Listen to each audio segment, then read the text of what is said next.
Hi friends, அனைவருக்கும் வணக்கம். Ration கடை வைத்துள்ளவர்களுக்கு ஒரு முக்கியமான அப்டேட்டு ஜூலை 31க்குள்ளே இது அப்டேட் பண்ண சொல்லியிருக்காங்க. அது மட்டும் இல்லாமல் மத்திய அரசாங்கம் ஒரு முக்கியமான அப்டேட்டும் கொடுத்துருக்காங்க. இந்த 2 விதமான தகவல் தான் பார்க்க போகிறீங்க. வீடியோ ஸ்கிப் பண்ணாமல் கடைசி வரைக்கும் பாருங்கள். வீடியோ பிடிச்சிருந்தால் லைக் பண்ணுங்கள், கூடிய சப்ஸ்கிரைப் பண்ணுங்கள். வாங்க வீடியோக்குள்ளே போகலாம். தமிழகத்தில் ரேஷன் அட்டை வைத்துள்ளவர்களுக்கு ஒரு மிக முக்கியமான எச்சரிக்கை அறிவிப்பு. நீங்கள் தொடர்ந்து மானிய விலையில் அரிசி, பருப்பு, எண்ணெய் மற்றும் சர்க்கரை போன்ற அத்தியாவசிய பொருட்கள் பெற விரும்பினால் வரும் ஜூலை 31 தேதிக்குள் ஒரு முக்கியமான வேலையை முடிக்க வேண்டியது கட்டாயமாக்கப்பட்டுள்ளது. தமிழக அரசு தற்போது ரேஷன் கார்டுகளுக்கு இகேஒய்சி எனப்படும் மின்னணு சரிபார்ப்பு முறையை தீர்வுபடுத்தி வருகிறது. இதன்படி ரேஷன் அட்டை பெயர் இடம்பெற்றுள்ள அனைத்து உறுப்பினர்களும் தங்களது கைரேகை ரேஷன் அட்டையில் உள்ள இயந்திரத்தில் பதிவு செய்ய வேண்டும் சொல்லியிருக்காங்க.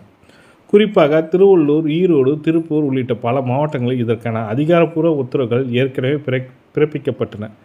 இந்த இகேஒய்சி நடவடிக்கை பிரதான நோக்கம் தகுதியான குடும்பங்களுக்கு மட்டுமே ரேஷன் பொருட்கள் சென்றடைவதை உறுதி செய்வதற்காக புழக்கத்தில் உள்ள போலி குடும்ப அட்டைகளை கண்டறிந்து முறைகேடுகளை தடுப்பதற்காகவும் கொடுக்கப்பட்டுள்ளன. எனவே உங்கள் ரேஷன் கார்டில் எத்தனை உறுப்பினர்கள் பெயர்கள் உள்ளனவோ அவர்கள் அனைவரும் தங்களது பகுதியில் உட்பட்ட நியாய விலைக் கடைக்கு நேரில் சென்று கைரேகை பதிவு செய்ய வேண்டும். குடும்ப உறுப்பினர்கள் யாரேனும் ஒருவர் இந்த சரிபார்ப்பை தவறவிட்டாலும் கூட வருங்காலத்தில் அந்த அட்டை வழங்கப்படும் பொருட்கள் நிறுத்தப்படவோ அல்லது அந்த குறிப்பிட்ட உறுப்பினரின் பெயர் நீக்கப்படவோ வாய்ப்புள்ளதாக அதிகாரிகள் தெரிவிக்கின்றனர்.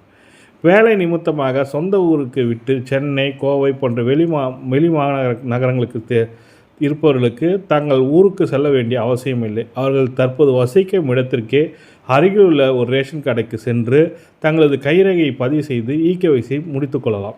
அதேபோல் குடும்ப அட்டை பெயர் இருந்து தற்போது உயிரிழந்தவர்கள் விவரங்களை உடனடியாக நீக்குமாறு கேட்டுக்கொள்ளப்படுகிறது. இதற்கான சம்பந்தப்பட்ட வட்ட வழங்கல் அலுவலகத்தை தொடர்பு கொண்டு உரிய ஆவணங்களை சமர்ப்பிக்க வேண்டும். ஜூலை 31ஆம் தேதிக்குள் இன்னும் சில நாட்களே உள்ள கடைசி நேர நெரிசலை தவிர்க்கவே இப்போதே உங்கள் பகுதியில் உள்ள ரேஷன் கடை சென்று இந்த சரிபார்ப்பு பணியை முடித்துக் கொள்ளுங்கள். விழிப்புடன் செயல்படுங்கள். உங்கள் ரேஷன் கார்டு உரிமையை தக்க வைத்துக் கொள்ளுங்கள்னு சொல்லிட்டு தமிழக அரசாங்கம் ஒரு சுற்றறிக்கை கொடுத்துருக்காங்க. மத்திய அரசாங்கம் ஒரு அறிவிப்பு கொடுத்துருக்காங்க. அது என்னென்னு பார்க்கலாம். மத்திய அரசாங்கம் ஒரு புதிய திட்டத்தை எடுத்துகிட்டு வராங்க. வறுமை கோட்டுக்கு இருந்தாலும் 35 கிலோ அரிசிக்கு செக்குன்னு சொல்லி கொடுத்துருக்காங்க. இப்போ நீங்கள் ஒரு 35 கிலோ அரிசி வாங்குறீங்கனாக்கா அவங்களுக்கான மிகப்பெரிய அப்டேட்டு கொடுத்துருக்காங்க. அது என்னென்னா மொத்தத்தில் பார்த்தீங்கன்னாக்கா நியாய விலை கடைகள் 37,328 நியாய விலை கடைகள் இருக்கின்றன தமிழகத்தில். அது குடும்ப அட்டைகள் பார்த்தீங்கன்னா 2,25,93,654 உறுப்பினர்கள் இருக்காங்க. குடும்ப அட்டை உறுப்பினர்கள். அதில் 2025-26க்கான மானியமாக 14,000 கோடி தமிழக அரசு மத்திய அரசாங்கம் கொடுக்குறாங்க. இதில் ஒரு அட்டைக்கு பார்த்தீங்கன்னாக்கா வருடத்திற்கு 6,000லேருந்து 6,500 செலவாகுதுன்ற மாதிரி கொடுத்துருக்காங்க. அதே போல் ஏஏஒய் அட்டைகளுக்கு அரிசியின் அளவை குறைக்க மத்திய அரசு பரிந்துரை செய்துள்ளது. அண்ணா யோஜனா சொல்லுவாங்க. அந்த யோஜனா திட்டத்தின் மூலமாக ஏஏஒய் அட்டைதாரர்களுக்கு 35 கிலோ அரிசி வாங்குவாங்க. அவங்களுக்கு குறைக்க போகிறாங்க. அது என்னன்றதை பார்க்க போகிறோம். ஃபஸ்ட்டு பார்த்தீங்கன்னாக்கா மொத்தம் 5 வகையான ரேஷன் அட்டைகள் உள்ளன. அதில் பார்த்தீங்கன்னா பிஹெச்ஹெச் அட்டைகள் முன்னுரிமை உள்ளவர்கள் சொல்லுவாங்க. இவங்க பார்த்தீங்கன்னாக்கா 76,99,940 குடும்ப அட்டைகள் உள்ளன. மாதம் 8 கிலோ அரிசி கொடுப்பாங்க. இவங்களுக்கு ஒன்றும் பிரச்சனை இல்லை. பிஹெச்ஹெச் ஏஏஒய் சொல்லுவாங்க. அந்நியோதயா அன்ன யோஜனா சொல்லிட்டு வறுமை கோட்டு கீழ் உள்ளவர்கள் சொல்லுவாங்க. மாதம் 35 கிலோ அரிசி கொடுப்பாங்க. இதில் பார்த்தீங்கன்னாக்கா 18,64,600 குடும்ப அட்டைகள் உள்ளனன்றாங்க. அந்த அதுக்கடுத்து பார்த்தீங்கன்னாக்கா என்பிஹெச்ஹெச் முன்னுரிமை அற்றவர்கள் சொல்லுவாங்க. அரிசி, சர்க்கரை வாங்குவாங்க. அவங்களுக்கு பார்த்தீங்கன்னாக்கா குடும்ப அட்டை 9,08,842 குடும்ப அட்டைகள் உள்ளன.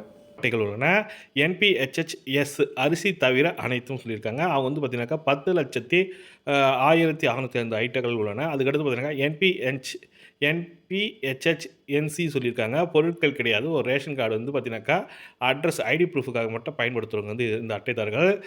அந்நியோதயா அன்ன யோஜனா திட்டத்தின் மூலமாக இதுவரை குடும்பத்திற்கு மாதம் 35 கிலோ அரிசி வாங்களுக்கு இனி ஒரு நபருக்கு மாதம் 7 கிலோ சரி தான் கொடுக்க போகிறாங்க. அதிகபட்சமாக 35 கிலோ கொடுப்பாங்க. எப்படின்னா ஒரு குடும்ப அட்டைதாரரில் மொத்தம் 2 உறுப்பினர்கள் இருக்காங்க. அதாவது ஏஐஒய் அன்னதி யோஜனா திட்டத்தின் மூலமாக ஏஐஒய் ரேஷன் அட்டை வைத்துள்ளவர்களுக்கு ஒரு நபருக்கு 7 கிலோன்ற பட்சத்தில் 2 பேருக்கு 14 கிலோ தான் கொடுப்பாங்க. 35 கிலோ கிடையாது. அதுவே 5 அதற்கு மேல் இருந்தால் தான் 5 அல்லது அதற்கு மேல் இருந்தால் தான் 35 கிலோ அரிசி கொடுப்பாங்கன்ற மாதிரி சொல்லி கொடுத்துருக்காங்க. குடும்ப அட்டையில் ஒரு அரிசி அட்டை 35 கிலோ அரிசி வாங்குறவங்களுக்கு இது ஒரு மிகப்பெரிய அப்டேட் கொடுத்துருக்காங்க. இந்த 2 விதமான தகவல் தான் உங்களுக்கு ஷேர் பண்ண நினச்சேன். ஜூலை 31க்குள்ளே கேஒய்சி அப்டேட் பண்ணாதவங்க கூடிய விரைவில் அப்டேட் பண்ணிங்க. நியர்பை ரேஷன் கடையில் போயிட்டு மத்திய அரசாங்கம் கொடுத்துருக்க அப்டேட்டை பார்த்துருக்கீங்க. இந்த 2 விதமான தகவல் தான் ஷேர் பண்ண நினச்சேன். வீடியோ பிடிச்சிருந்தால் லைக் பண்ணுங்கள், கூடிய சப்ஸ்கிரைப் பண்ணிட்டு பெல் பட்டனையும் ப்ரெஸ் பண்ணுங்கள். நன்றி, வணக்கம்.